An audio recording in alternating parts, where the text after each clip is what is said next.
morning. Peace to you, Grand Rising, whatever you say, where you from. Um, Good morning. It is December. I gotta look. December the 13th. It is a Tuesday. Tuesday, December the 13th. Um, we're getting closer to the end of the year. We're almost out of here. This year is almost over. If 2022 has not been good for you, guess what? You can make it up in 2020. I'm not gonna say you can make it up. You can do something different in 2023. Good morning, Ta Da Lee. I said it right. Good morning to you. Definitely appreciate every time you're here and every time everybody checks in and being in this digital space. Uh, man, it flew by, like, for real. It's like you were saying Happy New Year, and then you were saying Happy Birthday, and then life happened, and then now the end of the year is already here and prepared to do it all over again. So, whatever type of resolution that you made for yourself in 2022, if you didn't do it, write it down, let it go, get serious about starting, and then execute. Again, whatever you said that you was going to do in 2022, if you have not done it yet, write it down. Look at what you did do. How about that? Look at what you did accomplish. Show those small victories. Allow yourself that you made it happen.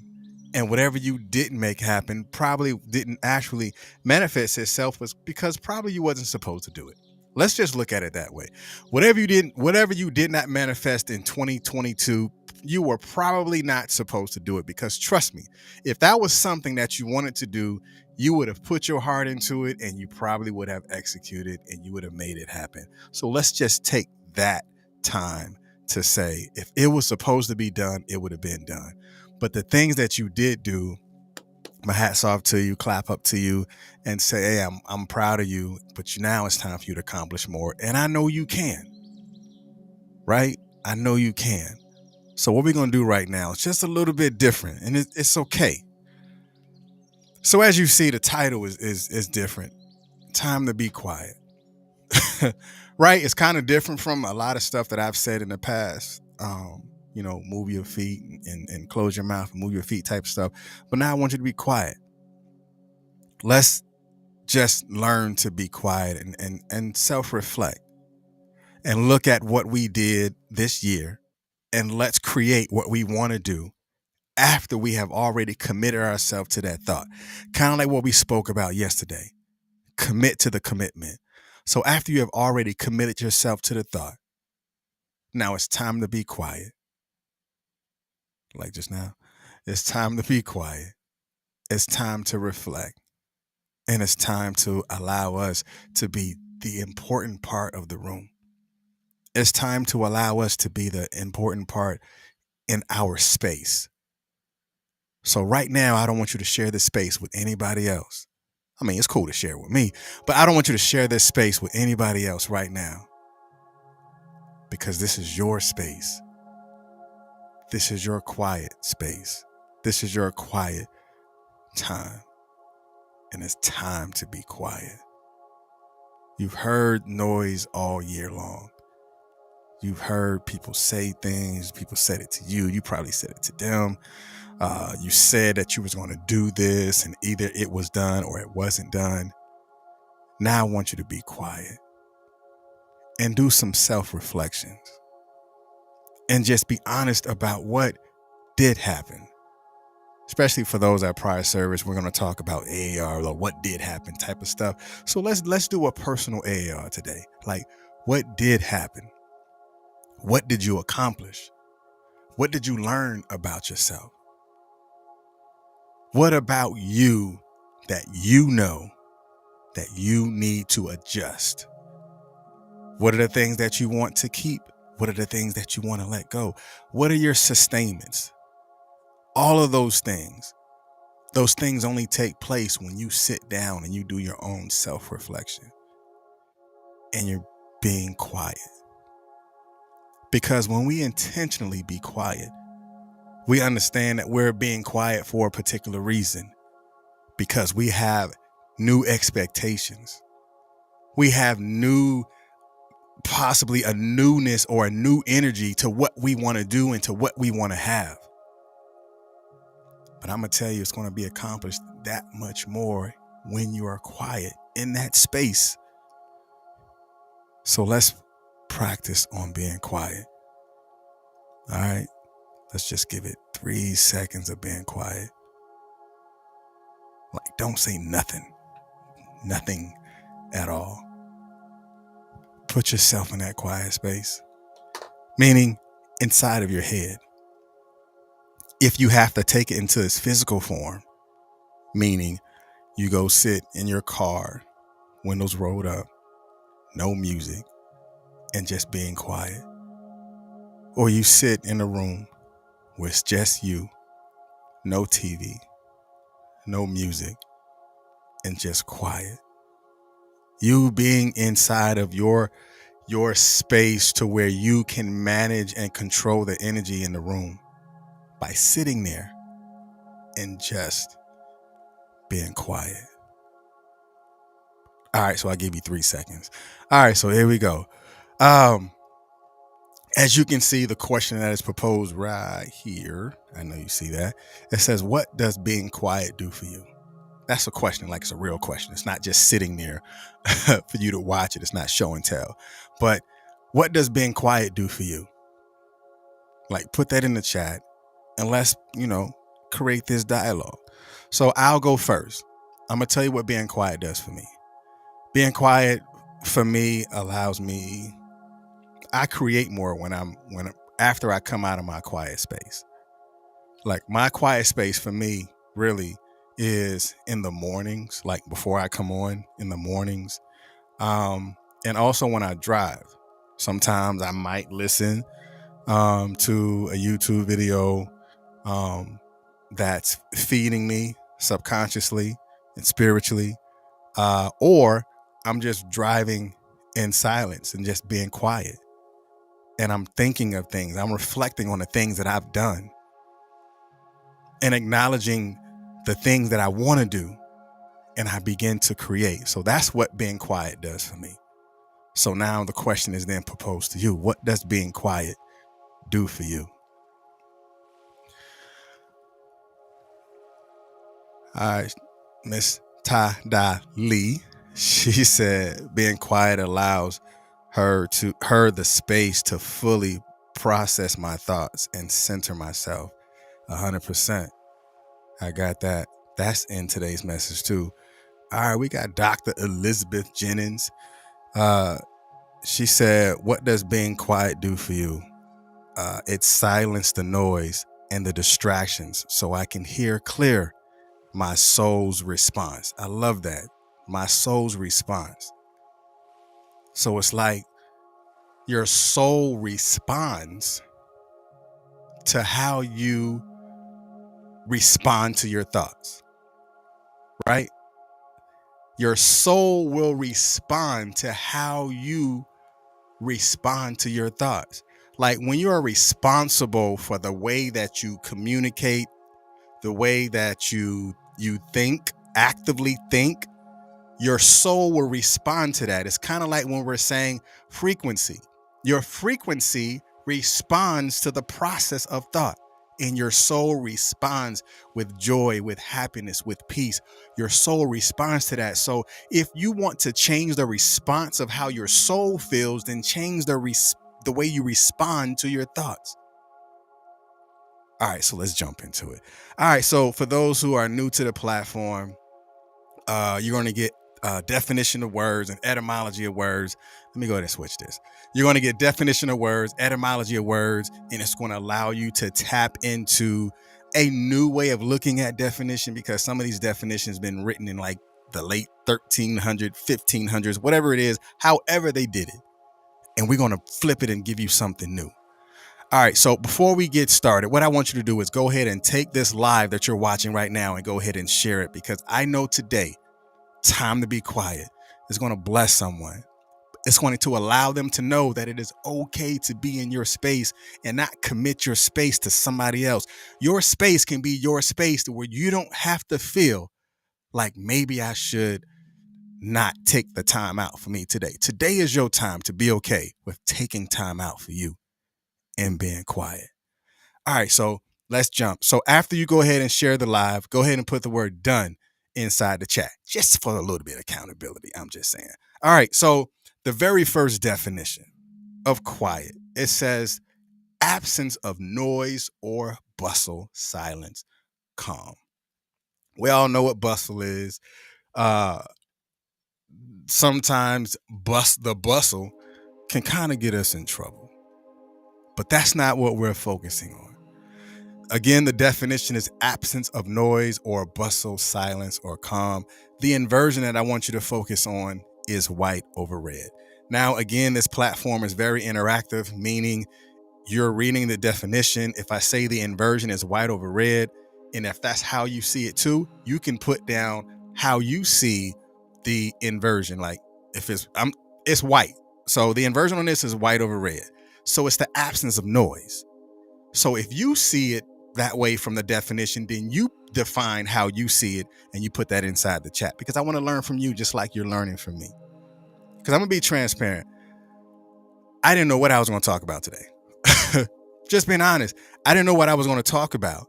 And as I began to run, like in the morning, that's my quiet time again. So as I'm out there running and I'm in a different headspace, and that headspace allows me to see clear with what I want to do when it's time for me to execute. And it came about from this, like it's time to be quiet. So the inversion again is white over red, the absence of noise.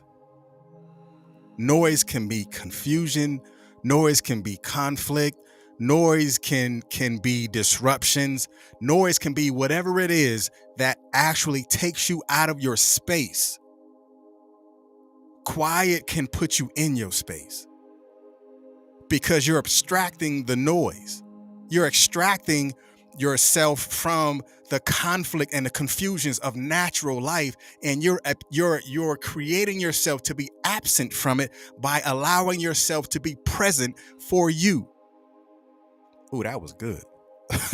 You're subtracting yourself with being absent from it, which allows you to be present for you. So that's saying that being quiet could allow you to be present for you and be okay with it. Be okay with being quiet. Be okay with the absence of noise. Be okay with being silent.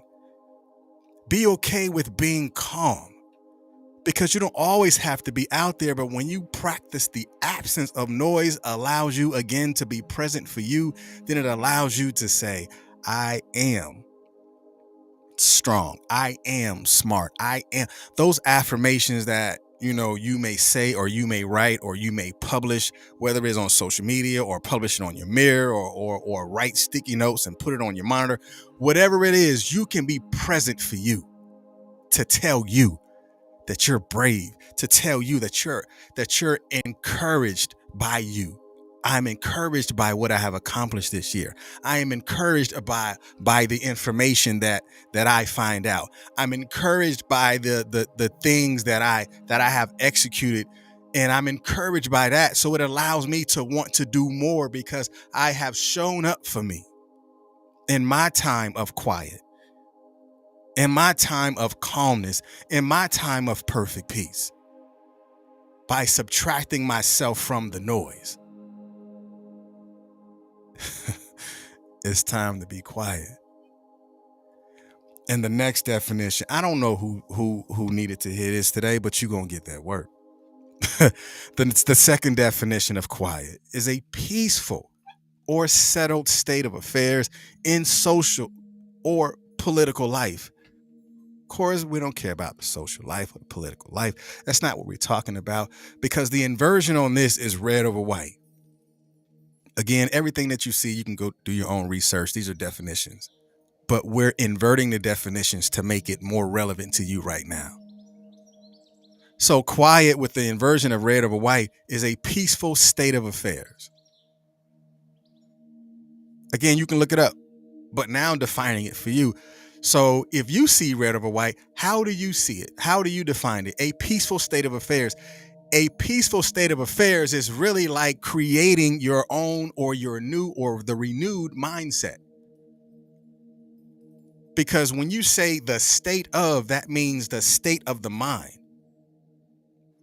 And within that peaceful place that you put yourself in, the state of affairs will have to change because you are in a peaceful state for a reason, because you intentionally put yourself there, like on purpose.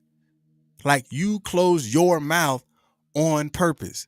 You put you in the car on purpose. Nobody put you in a car, but you put you in a car. Because if that's your space of solitude, or if that's your space of being in a non-conflicting environment, then you sought out to find a place that is going to be peaceful in order for you to fold into your state of affairs, to look at it and to examine it for yourself, not examine it for what somebody said, but for you to take the personal approach to you of being quiet. In the next definition of quiet, it says the quality or state of being quiet, uh, uh, tranquility. I almost forgot how to say the word. Just being transparent. Sorry. Um, it says the quality or state of being quiet or tranquility. Like I can kind of flip this one a little bit, like the quality or being quiet. But nah, I'll just focus on my initial intention, which is red over white. The state of tranquility. That's like I can have a whole conversation podcast on that, the state of tranquility. Because not everybody's state is going to be the same, right? Because where I am inside of my mind or inside of my thoughts, I am accountable for those things. So my state of tranquility is what I make it to be. So the state of tranquility is like where I am in that moment, and what I do in that moment allows and prepares me to do whatever else that is ready, that is to come. The state of tranquility can come or derive when you come out of that quiet time or that quiet space. Like you control the state of tranquility in what and who you surround yourself with, or in what you surround yourself with. And the last definition, then we're going to go to the etymology. I love the etymology of quiet too. So in this last definition, which I didn't have any inversion, because it is what it is when I read it. This says an absence or near absence of agitation or activity. An absence or near absence of agitation or activity. You know how this works? Intentionally. Because in order for something to have or to be in the absence of agitation, that means you have to purposefully take yourself or subtract yourself from it. What is it? It is whatever it is to you. Like if it's a conflict, subtracting yourself from the conflict, or not being in certain rooms or in certain settings, you have to intentionally, purposefully not put yourself there. Or when identified that this is possibly going down the road to where a conflict may arise, seeing it and identifying it, or allowing your intuition to say or to form or to feel and say, you know what? I need to create an absence in this environment. So I'm subtracting myself from it. I'm okay with being absent in this conversation. So I'm going to be over here and I'm going to be quiet in order for me to know how I'm going to proceed after I come out of this state of tranquility, or after I come out of this quiet space. in the near absence of agitation or activity, right? I have to come out. And then go into the last part, the etymology. And then we're going to go into the deep dive and we're going to close it out. So the etymology or the origin of quiet is Old French. Uh, if you spoke French, cool. You sound this out. I'm just going to chew it up. I already know it. Quiety. I know I said it wrong, but forgive me. I can read the other part. So in red, it says, again, it's the Old French origin, but it is also said that it's the freedom from disturbance or conflict. It's kind of like what we said with the other definition is the absence or near absence of agitation or activity. But now it says freedom from disturbance or conflict. The only way for you to have freedom in being quiet is for you to acknowledge what disturbance or conflict that is completely present in that moment. And then being calm and still allows you to know what moves that you can make after you have identified the disturbance or the conflict. That's why we have conflict resolution. Identifying the conflict and creating the resolution after the conflict has been identified. Whether it's between two people or two businesses or whatever it is, once the conflict is identified or examined, freedom comes from after you actually identify it. So now, understanding what being quiet can do for you, it can bring about a freedom in the process of thought because it is time to be quiet. So let's go ahead and take this quick deep dive. Protect my peace 100%. You always got to protect your peace because I'm very particular in where I go and how long I stay there. So I always have to protect my peace. It's always at the forefront of my mind, of my thoughts, of my settings. So let's take this dive because being silent or being quiet allows us to channel our energies and form our thoughts. Like being in that place is going to allow you to channel those energies and to form those thoughts, because noise has the potential to drain our energy by creating conflicts in our thoughts and completely taking over our day. Like if you look at that from a realistic perspective, noise can ruin the rest of your day when you allow that noise to what? Conflict with how you feel or create a conflict within itself. Because again, noise has the potential. Not everything that has the potential will actually what? Materialize and manifest itself, but you have to give power to the potential in order for you to change it. Like, you know what? This has the potential of making me upset, and I don't think that I want to be in that space. So I'm going to be quiet, and I'm going to acknowledge how I feel, and I'm not going to allow that energy to create a conflict in my thoughts, and I'm moving forward after this.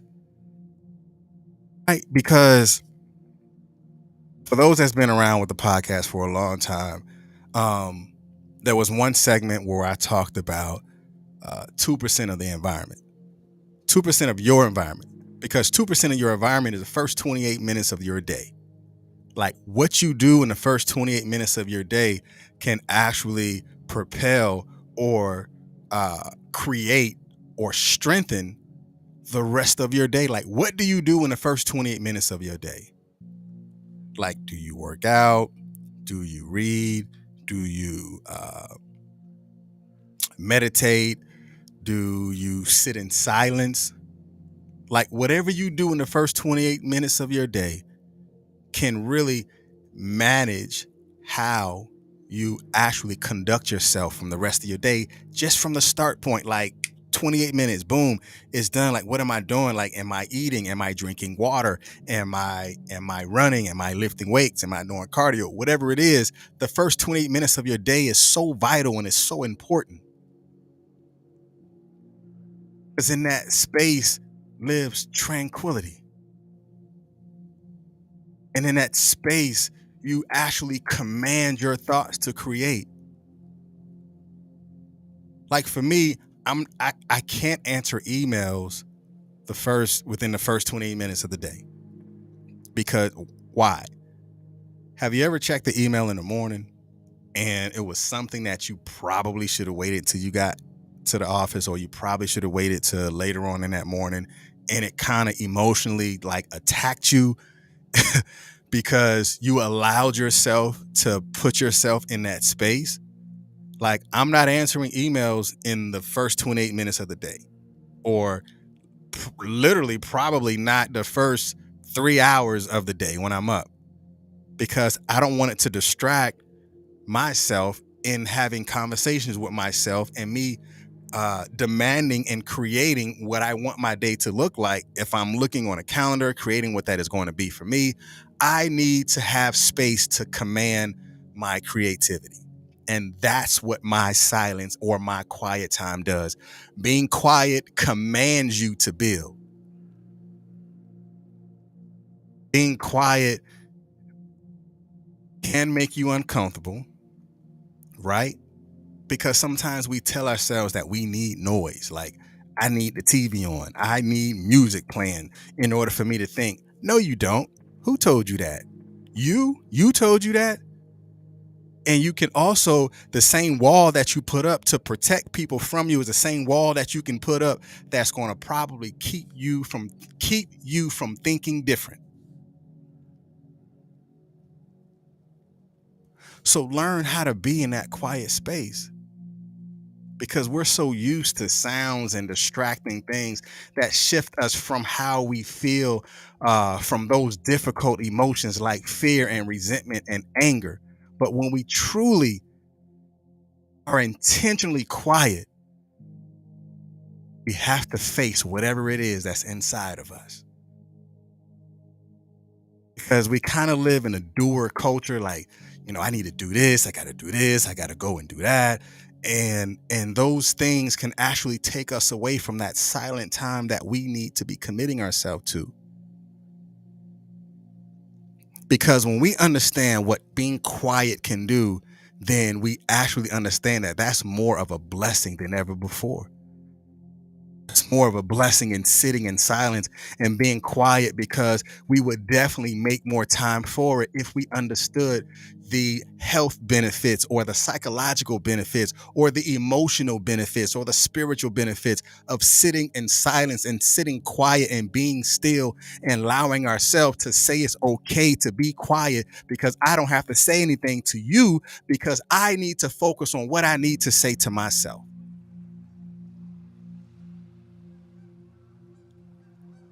Like, take these last days that you have in your 2022 objective and close it out strong. Like, what are you going to do these last 18 days? What are you going to do these last 448 hours? What are you going to do these last 26,932 seconds of the year? Like, what are you going to do? Because once you do something different, then you demand and you create a different result. And you have to command it.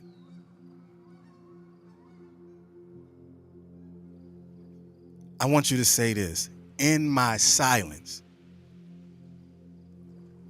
I can command and create. In my silence, I can command and create. There's nothing wrong with being in a quiet space for you, because it's for you.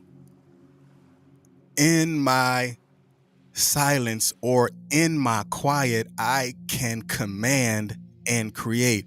Because if you want something more for yourself, You have to command it. It's not you waiting for somebody else to give it to you, but you command it.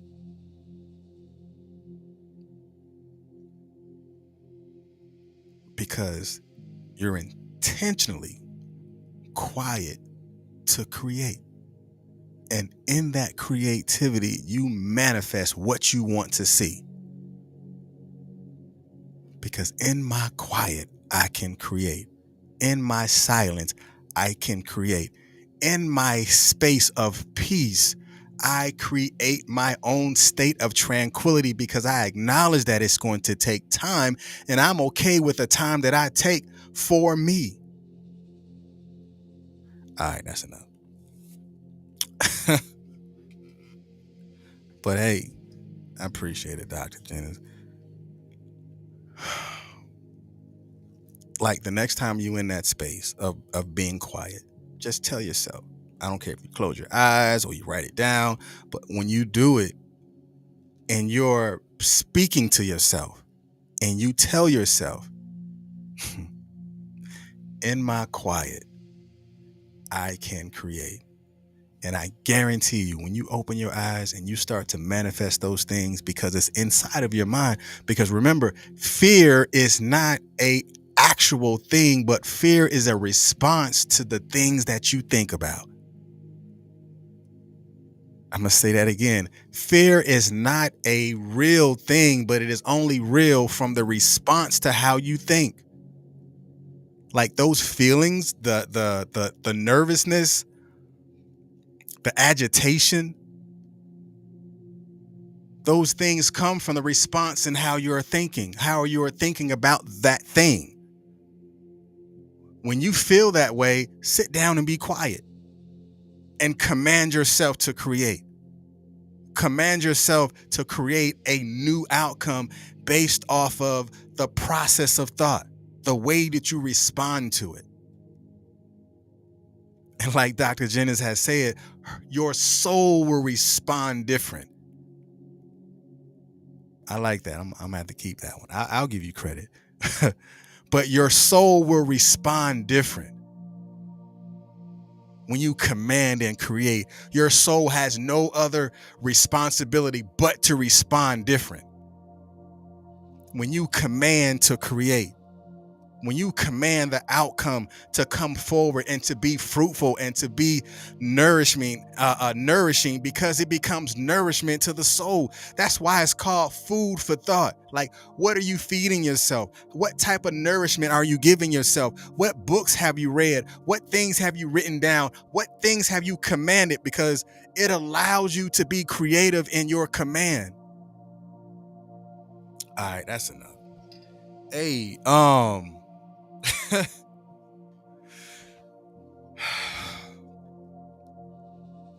again, I didn't know what I was going to talk about, but it's coming out how it's supposed to come out. Again, be quiet these next 28 days, like even if it's for an hour or 30 minutes in the day. Again, the 2% of your day is the first 28 minutes of your day. Learn to be quiet, sit still, be calm. Develop a new state of tranquility. And after you have developed that new state of tranquility, then you begin to change the state of mind, and then you begin to alter the outcome based on the input that you put into it. Don't you know that the things that you input, the throughput, has to change the trajectory if the current is going to be beneficial to the outcome? Like, I can take a plug, I can plug it in, the light's supposed to come on. Only if there is electricity on the other end. You can plug into something and it does not electrify you, so therefore you will have no light. Plug into the positive things that's going to change the way you think. Plug into the positive things that's going to change the way the outcome is going to be. Create your outcome, because when you command it, again, your soul will respond. That's what's going to be tomorrow. Tomorrow we're going to talk about my soul responds. That's what's going to be tomorrow. That's going to be a deep one. Like, my soul responds. Like, say that. Say my soul responds. It brings a chill inside of you because my soul responds. My soul responds to what I create.